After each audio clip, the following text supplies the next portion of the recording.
Vamos ao texto sagrado, irmãos? Eu queria convidá-los ao primeiro livro dos reis de Israel. Começando de Gênesis, o livro dos começos, é o 11º livro das Escrituras Sagradas. Mas se você quiser fazer outro movimento, você pode abrir ao meio da Bíblia, nos Salmos, pegar para a esquerda, em 8 livros você estará também em 1 Reis. Ao longo deste mês estudaremos os 11 capítulos iniciais deste texto sagrado. E para começar, como eu gosto muito de vocês, vamos estudar 3 capítulos hoje. Glória a Deus, minha irmã. Mas como eu gosto muito de vocês, nós vamos fazer uma mensagem mais panorâmica, lendo os principais trechos de cada capítulo. Então eu acredito que até às 9 vocês estarão em casa. Em cada simples partida de dama, há um momento emocionante quando uma peça comum se torna realeza. Depois de percorrer todo o caminho e chegar ao outro lado do tabuleiro, uma pedra simples é elevada à posição de dama. Com isso, ela ganha poderes especiais de se movimentar amplamente, para frente e para trás, quantas casas quiser. Eu não sou um bom jogador, mas eu consultei o Google. Me parece, irmãos, que muitas pessoas querem levar a vida assim, insatisfeitas com o status de comum. Elas fazem de tudo para ser o centro das atenções. Sou rei, dizem, desejando poder e dinheiro, para obter controle sobre muitos e para comprar todos os prazeres desta terra. Sou rei, é o que o jovem solteiro está dizendo quando satisfaz seu desejo sexual, em vez de assumir o compromisso bíblico da pureza. Sou rainha, é o que a mãe dominadora está dizendo quando faz de sua própria vontade a única regra de sua casa, em vez de buscar o progresso e crescimento dos filhos.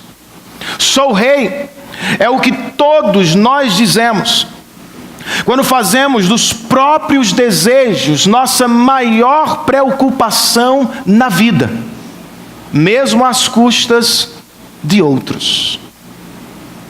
O problema é que, procurando construir os nossos pequenos reinos, quase sempre deixamos de encontrar o nosso lugar no verdadeiro reino de Deus.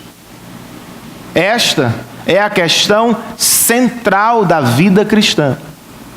E é também a questão crucial do início da vida real de Salomão. Leiamos, para começar então, o verso 5 do capítulo 1 do primeiro livro dos reis de Israel. Verso 5, parte A. O texto inspirado diz: ora, Adonias, cuja mãe se chamava Agite, tomou a dianteira e disse: eu serei o rei. Vamos orar outra vez, irmãos? Pai, muito obrigado, porque mais uma vez o Senhor nos dá este grande privilégio de tomar parte no dia do Senhor do culto celebrado ao Teu nome. Muito obrigado por tudo o que fizemos até agora. Mas nesse instante pedimos pela proclamação da Tua palavra. Diz o salmista, na oração de número 19, a Tua palavra é perfeita, ó Deus. Por isso tem o poder de revigorar a alma. Tua palavra, continua ele, é perfeita. E por isso pode fazer de homens e mulheres inexperientes sábios aos Teus olhos. Faz isto conosco, Senhor. Derruba as nossas resistências e inclina-nos, move-nos a atender a Tua voz. Pois nós precisamos. É o que queremos. E por isso oramos. Em nome de Jesus. Amém.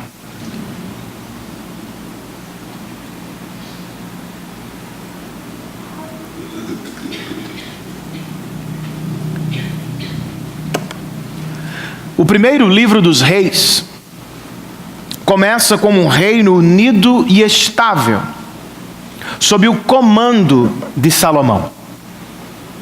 O segundo termina quase 4 séculos depois, com a queda de Jerusalém e a deportação dos judeus para a Babilônia. O que aconteceu, irmãos? Como foi que a poderosa Israel se tornou a escrava de Nabucodonosor? Não foi do nada, não foi de repente. Tudo tem um começo. As sementes do declínio de Israel se acham na história de Salomão.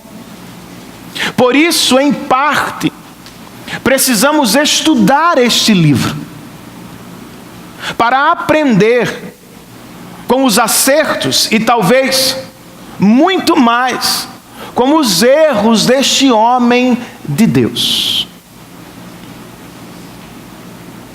Por onde iniciamos? O primeiro capítulo do livro dos Reis de Israel nos coloca diante da coroação de Salomão. A história é sobre Salomão, mas ela começa com Davi, o pai dele. De acordo com o autor sagrado, versos 1 a 4 do capítulo 1, quando o rei Davi envelheceu, estando já de idade bem avançada, cobriam-no de cobertores, mas ele não se aquecia. Por isso, os seus servos lhe propuseram: vamos procurar uma jovem virgem para servir e cuidar do rei. Ela se deitará ao seu lado, a fim de aquecer o rei. Então procuraram em todo o território de Israel uma jovem que fosse bonita, e encontraram Abisaque, uma sunamita, e a levaram ao rei. A jovem, com ênfase, muito bonita, cuidava do rei e o servia, mas o rei não teve relações com ela. Eu não sei ao certo como interpretar todos os detalhes do que acabamos de ler. Contudo, uma coisa é clara: Davi é, a esta altura de sua vida, um homem velho e fraco. Não consegue sequer se aquecer. Tampouco tem forças, virilidade para uma relação sexual. Que Deus nos ajude. E esses não são os únicos sinais de fraqueza que saltam dos últimos dias da vida do grande rei Davi. Os versos 5 e 6 nos dizem: ora, Adonias, cuja mãe se chamava Agite, tomou a dianteira e disse: eu serei o rei. Ele, Adonias, providenciou uma carruagem e cavalos, além de 50 homens para correrem à sua frente. Notem este detalhe, pais. Seu pai nunca o havia contrariado. Nunca lhe perguntava: por que você age assim? Adonias também tinha boa aparência e havia nascido depois de Absalão. Davi não perdeu apenas a virilidade, irmãos. Davi estava perdendo as próprias rédeas de casa. Enquanto tentava se aquecer no quarto, um vácuo de poder se abriu no reino. Quem vai liderar Israel depois dele?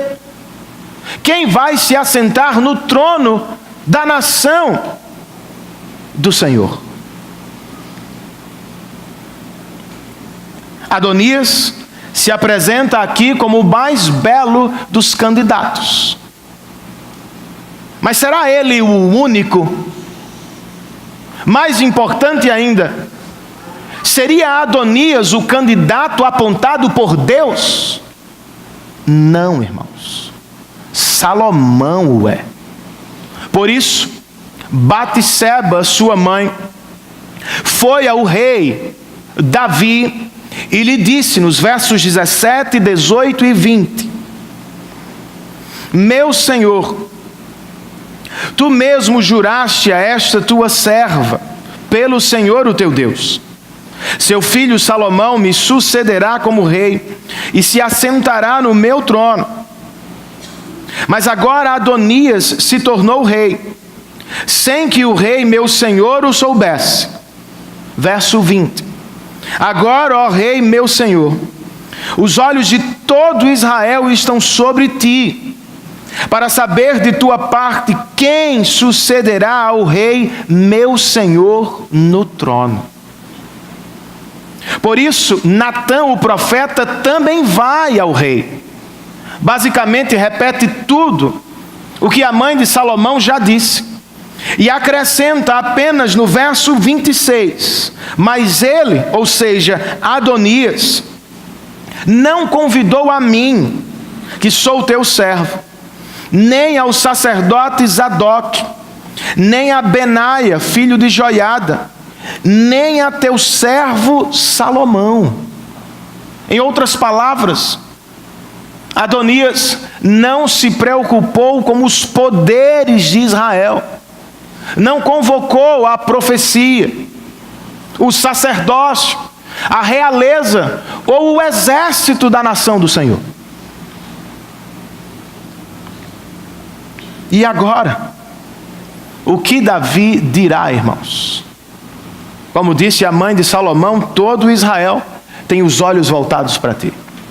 Ele responde, nos versos 32 a 35. O rei Davi ordenou, diz o texto: chamem os sacerdotes Zadok, o profeta Natã e Benaia, filho de Joiada.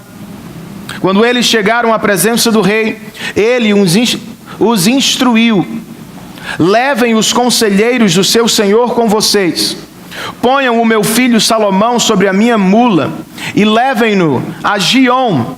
Ali o sacerdote Zadok e o profeta Natã o ungirão rei sobre Israel. Nesse momento, toquem a trombeta e gritem: viva o rei Salomão!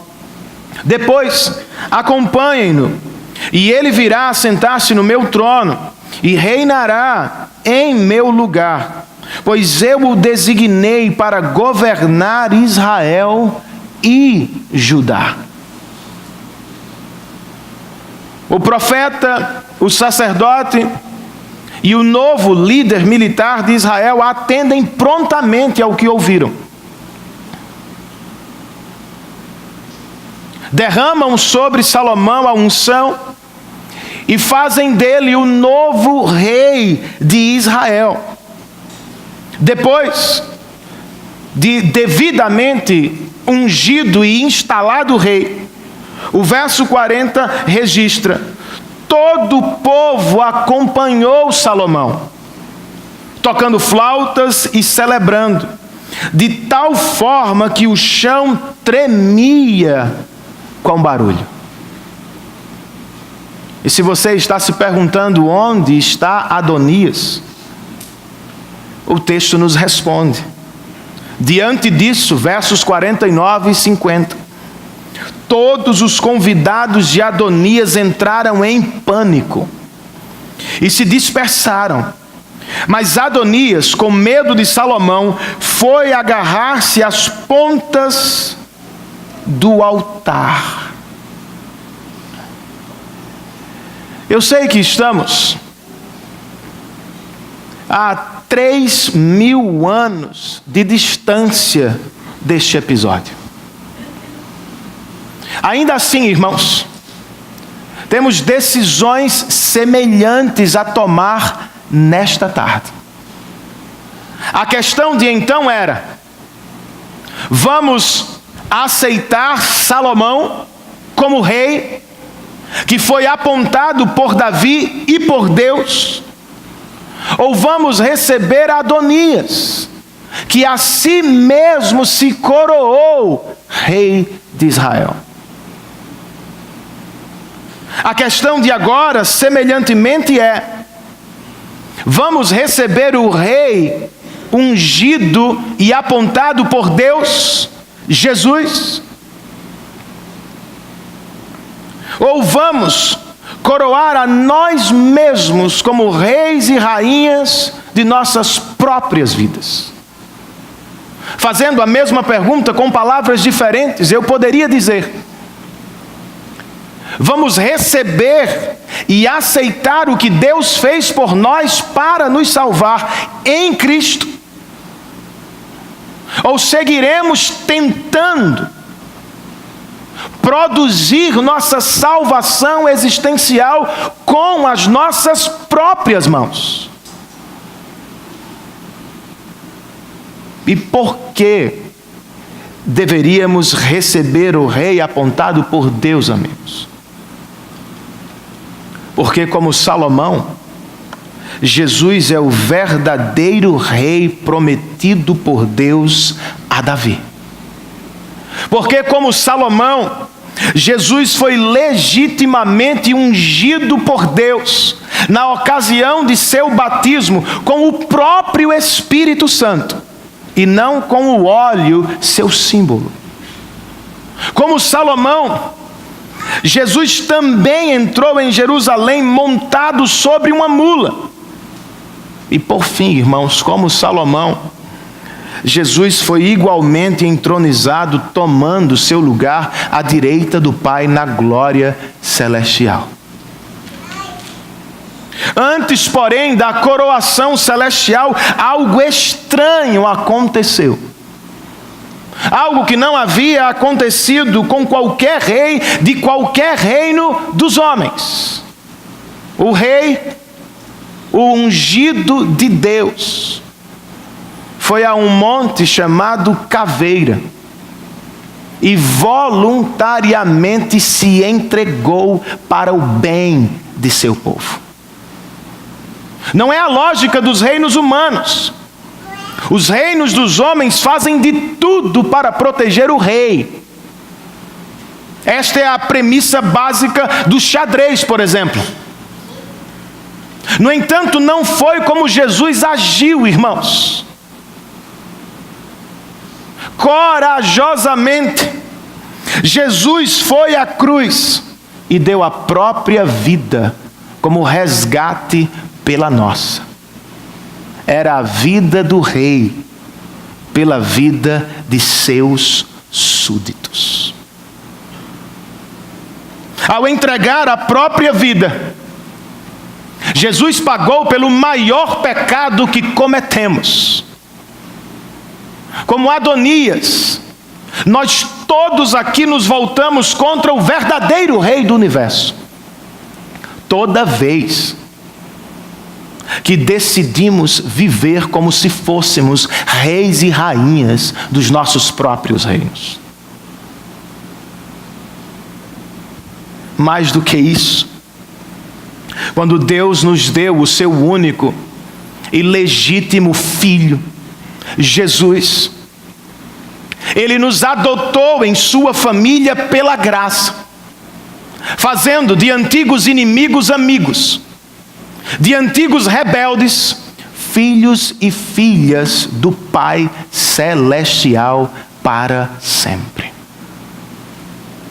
Por isso, deveríamos decidir pelo Rei apontado por Deus, pelo ungido do Senhor. Na prática, irmãos, nós decidimos por Jesus toda vez que dizemos como os profetas, o profeta e o sacerdote de Israel na época: amém, diante de tudo que Deus faz e escolhe realizar. Na prática, recebemos o Rei apontado por Deus quando nos preocupamos mais com o progresso do reino dele e menos com o avanço do nosso reino particular. Quando queremos o crescimento do reino de Cristo nos nossos corações, nas nossas famílias, na nossa nação, do outro lado do mundo, na África. Nós recebemos o Rei apontado por Deus quando nos reunimos publicamente, sem vergonha, para aclamá-lo como o bendito Rei e Salvador dos nossos corações.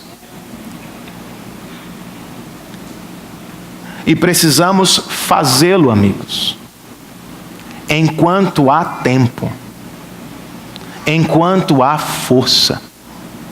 Pois em breve, como se deu com Davi, nós também vamos envelhecer. Também perderemos a vitalidade. Também teremos dificuldade com o frio da vida e, por fim, todos nós desceremos à sepultura.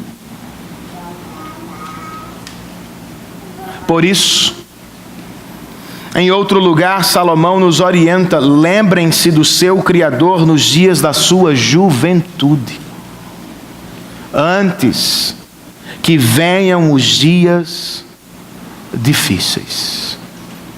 Arrependa-se nesta tarde.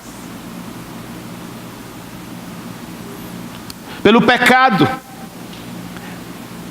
de tentar controlar tudo e todos, como se você fosse o rei.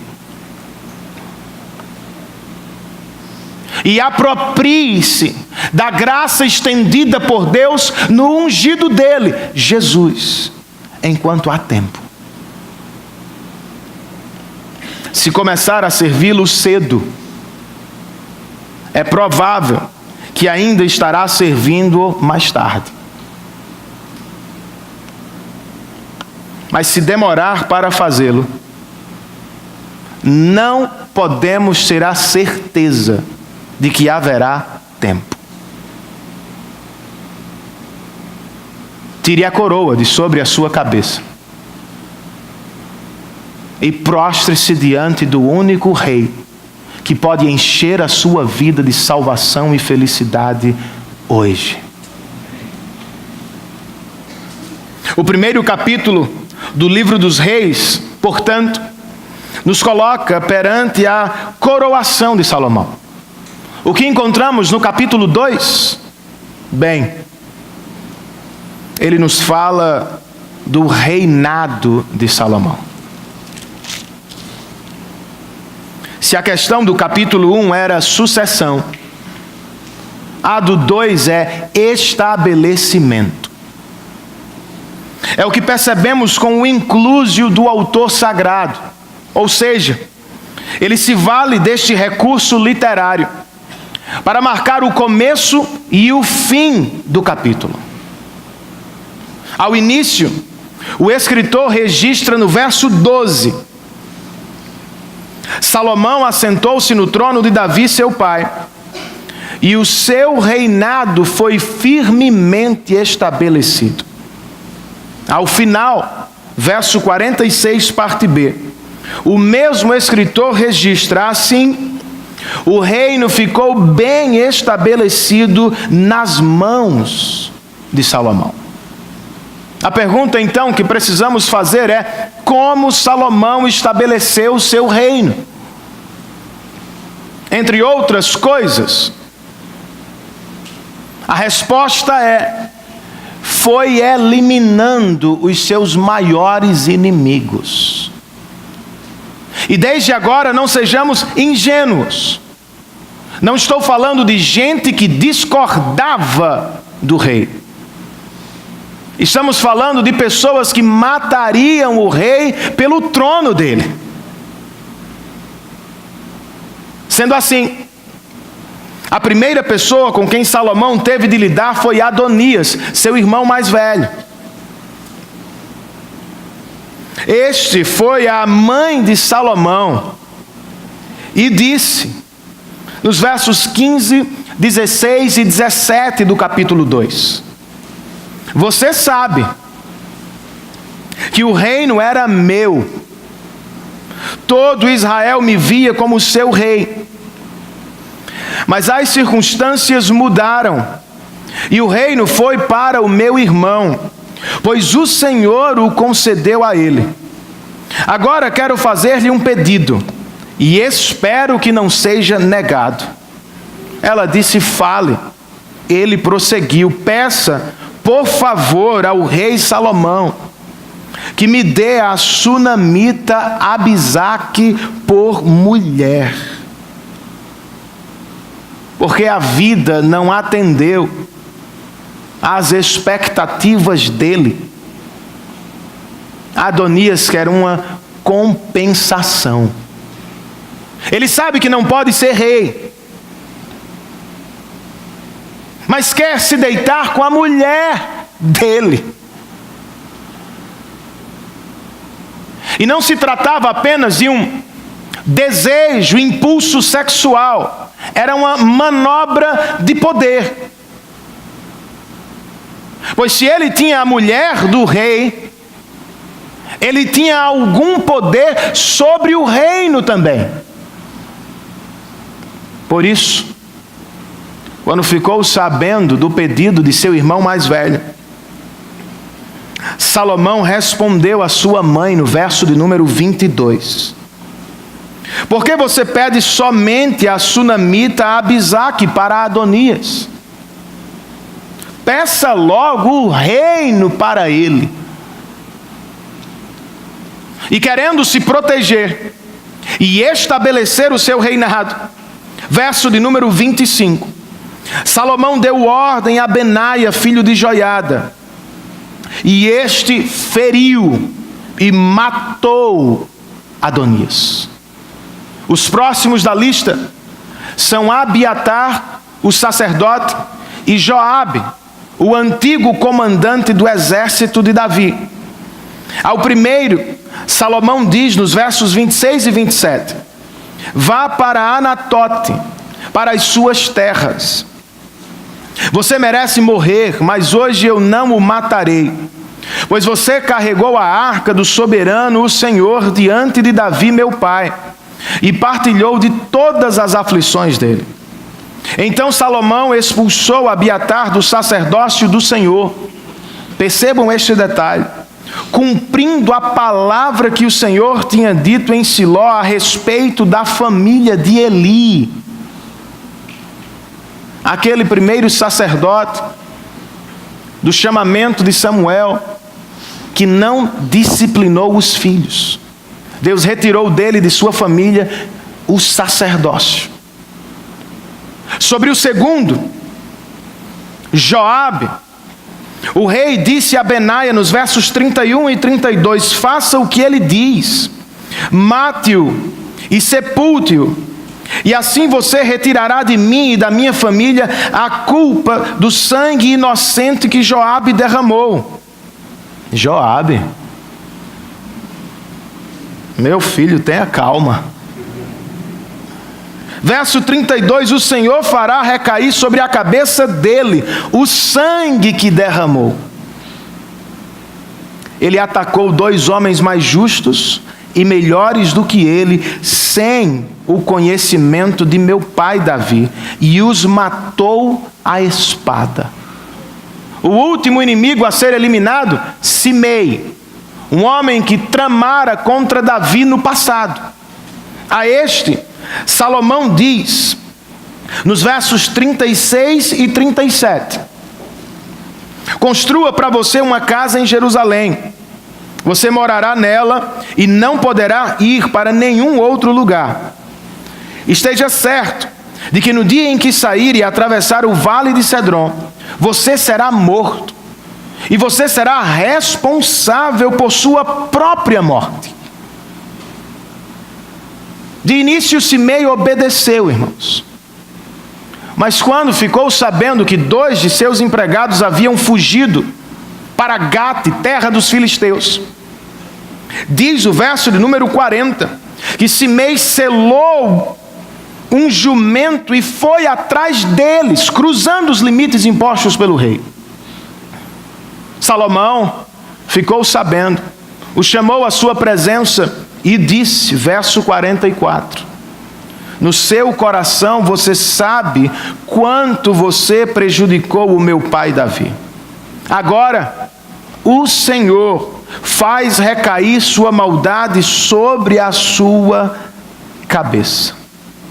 Assim, conclui o autor sagrado no verso 46, o reino ficou bem estabelecido nas mãos de Salomão. Ou seja, ele estabeleceu o reino eliminando os inimigos. Antes de sugerir algumas aplicações práticas, eu gostaria de fazer 2 destaques sobre o que acabamos de ler.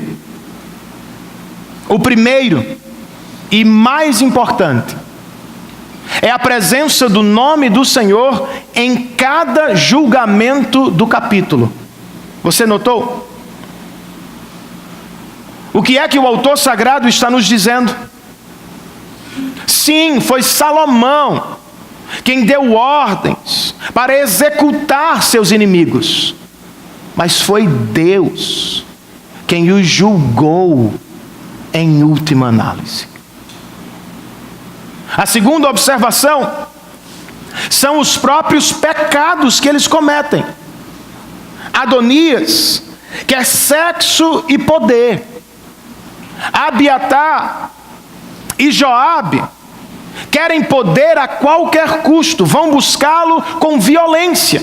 Simei, além de amaldiçoar o rei, estava possuído pelo dinheiro.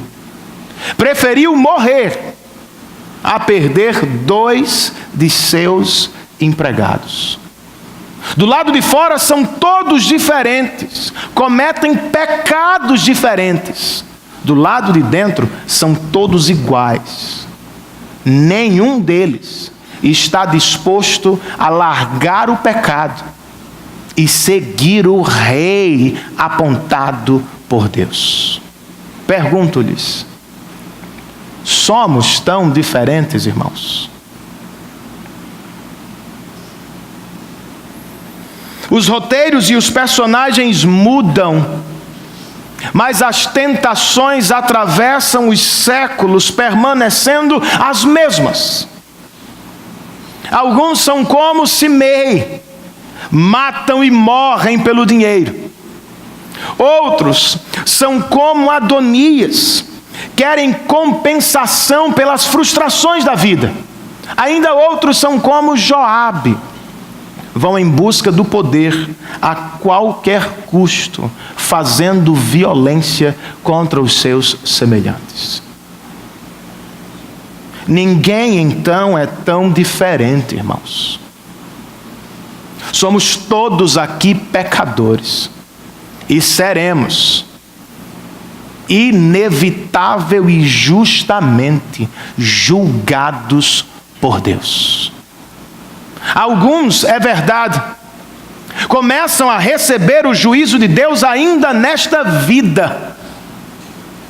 É o caso de pais que, possuídos pelo dinheiro, acabam perdendo os filhos.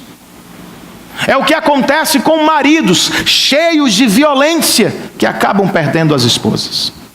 É o que se dá com os jovens que, frustrados com as circunstâncias da vida, se entregam aos prazeres sexuais antes e fora do casamento e terminam feridos e ferindo. No entanto, nada pode se comparar ao julgamento que está por vir, irmãos. O texto bíblico registra em Apocalipse que os covardes, os incrédulos, os depravados, os assassinos, os que cometem imoralidade sexual, os que praticam feitiçaria, os idólatras e todos os mentirosos, o lugar deles, diz o Senhor, será no lago de fogo que arde com enxofre. Esta é a segunda, diz o texto, e eterna morte. O próprio Jesus disse: o Filho do Homem enviará os seus anjos, e eles tirarão do seu reino tudo que faz tropeçar e todos os que praticam o mal. Eles os lançarão na fornalha ardente, palavras de Jesus, onde haverá choro e ranger de dentes. É verdade, sim, que Jesus ama oferecer misericórdia aos pecadores. Mas não é mentira quando dizemos que Ele fará justiça, como fez Salomão, punindo e condenando todos os pecadores que não se arrependerem. Esta é, irmãos, a mensagem bíblica. Por isso, pelo seu bem eterno, eu lhe pergunto nesta tarde, meu amigo, o que é a única coisa que, como os personagens do texto, você não consegue entregar a Deus? Em outras palavras, qual é o único pecado sobre o qual você insiste em construir a própria vida? Se você só adora a Deus quando recebe o que quer, e se quando não recebe, resolve como Adonias, exigir compensações pecaminosas, quem me diga está servindo a quem? E se vive construindo o seu reino, o seu nome, a sua propriedade, através de violência e ganância, a quem você acha que está enganando? Deus o julgará por isso. Portanto, antes que seja tarde demais, aproxime-se do verdadeiro Rei, Jesus, e aproprie-se da graça estendida por Ele na cruz. Ele, como Salomão, também estabeleceu o seu reino através da eliminação de seus maiores inimigos. Mas não estamos falando de homens, Adonias, Joabe e Simei. Estamos falando de pecado, morte e do próprio diabo. Jesus, portanto, morreu para quebrar o poder de seus inimigos, para arrancá-los de sobre os nossos ombros. Louvado seja o seu nome por isso. Ao mesmo tempo, Ele morreu, irmãos, para nos levar em liberdade ao seu reino. A pergunta a esta altura é: você já chegou, meu amigo? Já chegou ao reino de Deus? Eu sei que é verdade que só viveremos o reino em sua plenitude na ocasião do retorno de Cristo. Até lá, porém, nós podemos ver o reino parcialmente nos nossos corações. Por exemplo, o reino de Deus é visto nas decisões que tomamos em relação à maneira como buscamos o poder. O reino de Deus também é visto em relação à maneira como olhamos para o sexo. O reino de Deus pode ser visto em relação à maneira como usamos o dinheiro, irmãos. Como escreve o pastor presbiteriano Timothy Keller, o reino de Deus é visto na cidade alternativa que somos, dentro de todas as cidades do mundo. Se é assim, pergunte-se a si mesmo nesta tarde: será que o reino de Deus já chegou ao meu coração? Posso dormir em paz nesta noite, sabendo que sou parte de uma comunidade contracultural que vive não para a glória pessoal, não em busca de prazeres terrenos e passageiros, mas em prol da glória de Deus e buscando a satisfação em Cristo. Que o Senhor nos dê palavras para responder. Que Ele nos conceda poder para viver no reino dos homens, como os princípios do reino de Deus. Posso ouvir um amém? Amém. Graças a Deus. Como os 2 primeiros capítulos, o autor sagrado nos apresentou a coroação e o reinado de Salomão. Agora, com a primeira metade do capítulo 3, ele nos coloca perante a oração de Salomão.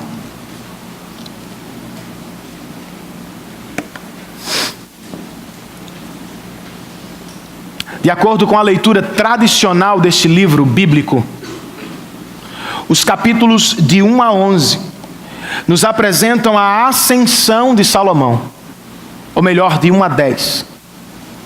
E o capítulo 11, sozinho, ou seja, o último da primeira sessão, nos leva à queda do mesmo rei. Eu concordo, porém não posso deixar de notar, irmãos, ainda nos primeiros capítulos, os sinais da derrocada de Salomão. É o que encontramos, por exemplo, já no capítulo 3. O autor sagrado nos diz, nos versos 1 e 3, Salomão aliou-se ao faraó, rei do Egito, casando-se com a filha dele. Ele a trouxe à cidade de Davi até terminar a construção do seu palácio e do templo do Senhor, e do muro em torno de Jerusalém. Verso 3, Salomão amava o Senhor, o que demonstrava andando de acordo com os decretos do seu pai Davi, mas, conjunção adversativa que sugere agora o contrário. Sim, ele andava nos caminhos de seu pai, amava o Senhor, mas também oferecia sacrifícios e queimava incenso nos lugares sagrados. Sim, Salomão amava o Senhor, mas em busca de reconhecimento e poder internacionais, ele fez aliança com Faraó. Sim, ele amava o Senhor,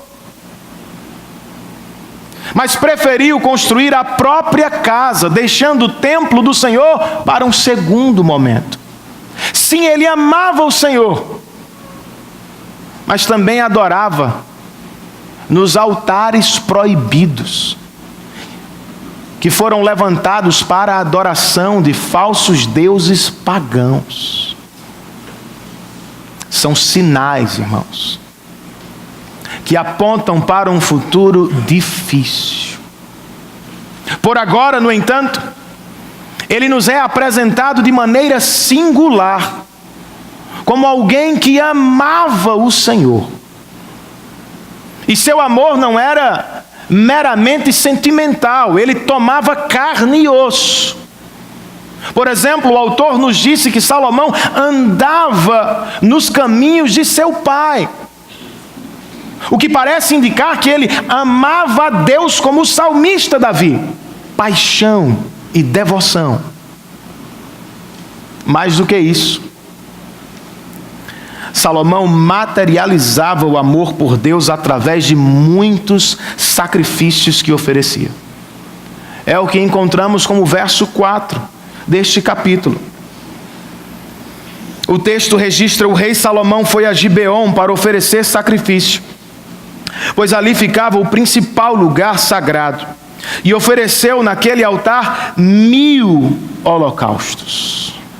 Sim, ele o fez no lugar errado, mas, por graça, continua o autor sagrado no verso 5, em Gibeon, o Senhor apareceu a Salomão num sonho à noite e lhe disse: peça-me o que quiser e eu lhe darei. Se estivesse no lugar dele, qual seria o seu pedido? Diferentemente de muitos cristãos dos nossos dias, o que Salomão disse foi, versos 7, 8 e 9: agora, Senhor meu Deus, fizestes o teu servo reinar em lugar de meu pai Davi, mas eu não passo de um jovem e não sei o que fazer. Teu servo está aqui entre o povo que escolheste, um povo tão grande que nem se pode contar. Dá, pois, ao teu servo um coração cheio de discernimento para governar o teu povo e capaz de distinguir entre o bem e o mal, pois quem pode governar este teu grande povo? Se a oração de Salomão foi surpreendente, a resposta de Deus, eu acho, foi ainda mais. Depois de nos dizer que Deus se agradou do que ouviu, o autor registra que o Senhor disse a Salomão, versos 11 a 14, irmãos: já que você pediu isso, e não uma vida longa, nem riqueza, nem pediu a morte dos seus inimigos, mas discernimento para ministrar a justiça, farei o que você pediu. Eu lhe darei um coração sábio e capaz de discernir, de modo que nunca houve nem haverá ninguém como você. Também lhe darei o que você não pediu: riquezas e fama, de forma que não haverá rei igual a você durante toda a sua vida. E se você andar nos meus caminhos e obedecer aos meus decretos e aos meus mandamentos, como seu pai Davi, eu prolongarei a sua vida. Então, conclui o autor sagrado, verso 15: Salomão acordou e percebeu que tinha sido um sonho. A seguir voltou a Jerusalém, pôs-se perante a arca da aliança do Senhor, sacrificou holocaustos e apresentou ofertas de comunhão. O rei pode ter começado fazendo aliança com a pessoa errada e adorando a Deus no lugar errado. Não é assim que ele termina o capítulo. Ao menos por agora, Salomão é apresentado diante da arca da aliança do Senhor, adorando a Deus em Jerusalém, local estabelecido pelo Senhor. É assim que vivemos, irmãos amados, diante do Senhor, em adoração. Pelo que acabamos de ler, Salomão nos é apresentado como exemplo. Curiosamente, em um curto espaço de texto, ele é um exemplo negativo e é também um exemplo positivo. Ele é, então, muito parecido com qualquer um de nós. Por um lado, ama o Senhor. Por outro, está aliado ao mundo. Não é esta a nossa vida também? Somos salvos da condenação do pecado por causa de Cristo. Mas não estamos totalmente livres da presença e influência do pecado nos nossos corações. Como o filho de Davi, por vezes fazemos aliança com o mundo em busca de poder e prestígio. Como o rei de Israel, nós também deixamos o reino de Deus em segundo plano. Como Salomão, nós também erramos em nossa adoração diversas vezes. Por tudo isso, e com estes sinais de fracassos diante dos nossos olhos, eu digo, tenhamos cuidado, cristãos.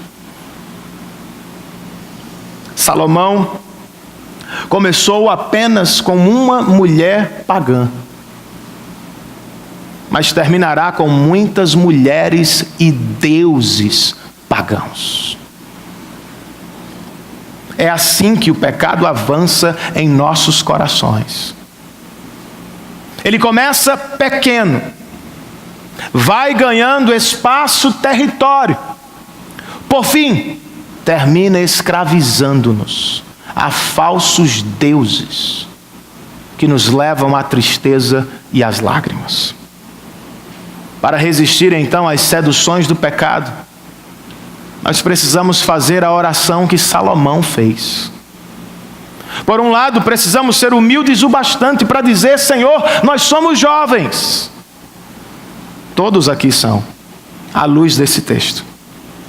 Pois não se trata de uma declaração de idade. Trata-se de uma declaração de incapacidade. Salomão estava dizendo: eu não sou capaz de liderar este povo. Por outro, precisamos pedir a Deus por sabedoria do alto. Não seria errado, irmãos, pedir por tudo que Salomão não pediu: riqueza, proteção e vida longa. Contudo, seria desastroso não fazer a oração que ele fez: sabedoria.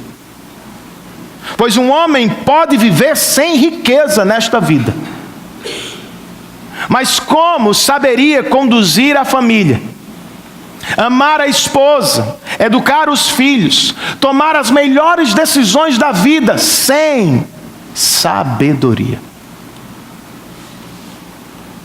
E onde a encontramos? Bem, o próprio Salomão, em outra passagem, escreve: o temor do Senhor é o princípio da sabedoria. O apóstolo Paulo, escrevendo a seu filho na fé Timóteo, registra: porque desde criança você conhece as sagradas letras, que são capazes de torná-lo sábio para a salvação mediante a fé em Cristo Jesus. O mesmo apóstolo, escrevendo aos Colossenses, diz: nele, em Cristo, estão escondidos todos os tesouros da sabedoria. E o próprio Cristo, irmãos, falando acerca de si mesmo, disse: a rainha do sul se levantará no juízo com esta geração e a condenará, pois ela veio dos confins da terra para ouvir a sabedoria de Salomão, e agora está aqui aquele que é maior do que Salomão. Voltemo-nos, portanto, todos a Cristo e à palavra dele. Encontremos aqui, irmãos, sabedoria para ir e vir, para liderar e servir, para educar e amar. E as demais coisas, Renan? Com elas não nos preocupamos? A palavra de Jesus foi, pois, busquem em primeiro lugar o reino de Deus e a sua justiça, e todas essas coisas lhes serão acrescentadas. Não foi, irmãos, o que aconteceu a Salomão. Ele nada pediu, a não ser sabedoria, mas recebeu fama, riqueza e vida longa. Quando aprenderemos Salomão não se matou por estas coisas, irmãos. Ele as recebeu. É o que ele mesmo nos disse em outro livro.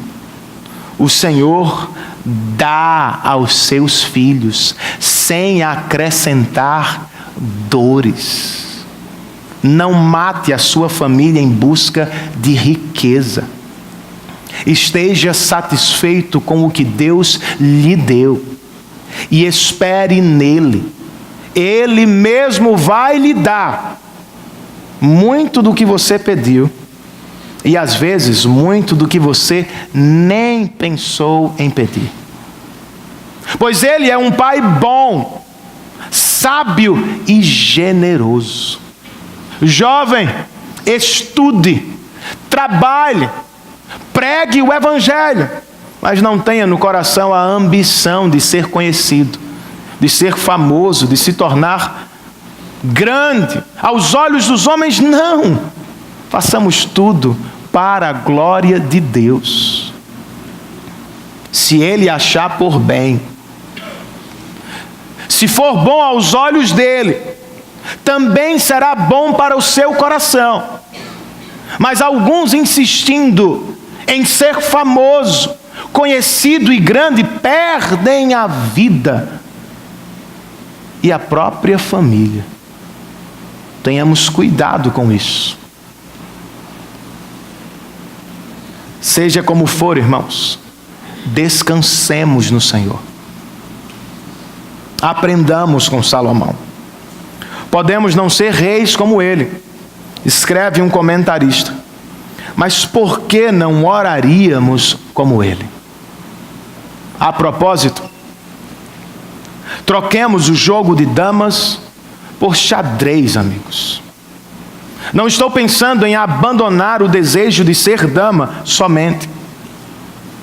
Não estou falando de proteger o rei do xadrez a qualquer custo, apenas. O que tenho em mente é: desista de ser você mesmo o rei. Aceite o xeque-mate do Senhor. Não é esta a grande jogada do xadrez? Você move as pedras para encurralar o rei inimigo, não lhe permitindo salvação. Talvez seja o que Deus está fazendo com alguns nesta tarde.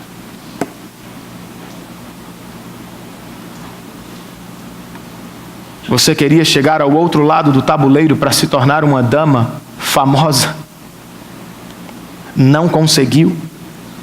Você conseguiu, mas mesmo assim não é feliz, realizado.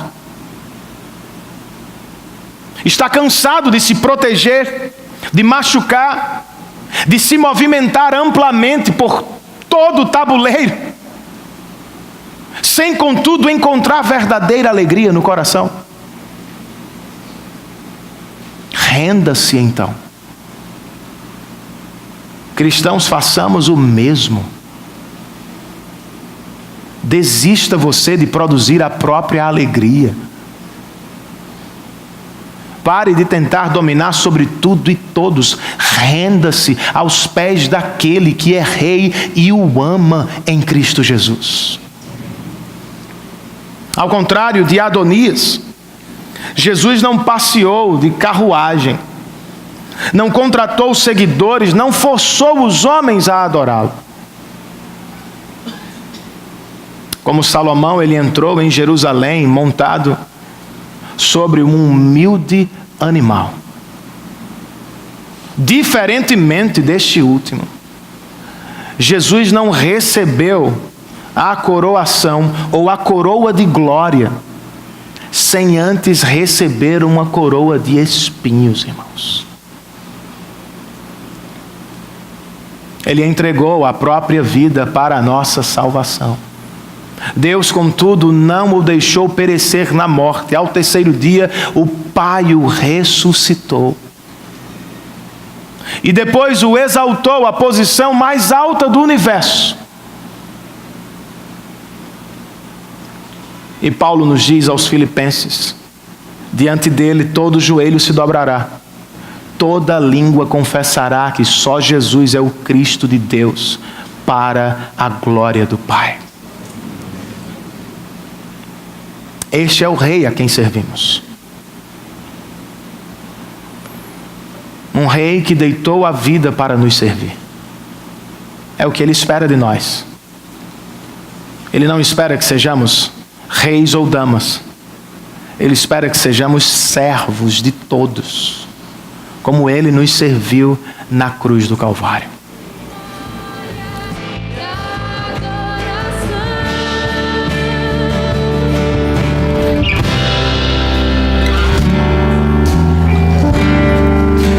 Recebamos, irmãos, as bênçãos do Senhor. Que o amor de Deus, nosso bendito, amado Pai Celestial, e a graça de nosso Senhor e Salvador Jesus Cristo, o único que foi achado digno, a comunhão, o poder, a presença, o cuidado do Santo Espírito de Deus estejam sobre todos nós.